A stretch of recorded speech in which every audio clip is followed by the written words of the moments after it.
నమస్కారం. ఇది మీ గీతా మీడియా.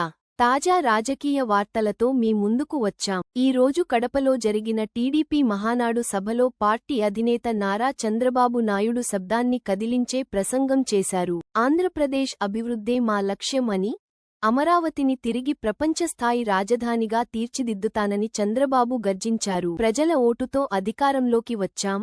ఇప్పుడు ప్రతి నిశ్వాసం ప్రజల కోసమే అని ఆయన స్పష్టం చేశారు.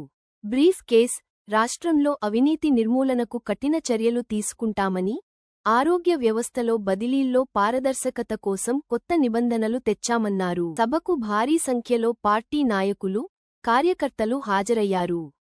సభా ప్రాంగణం బాబు నినాదాలతో మార్మోగింది.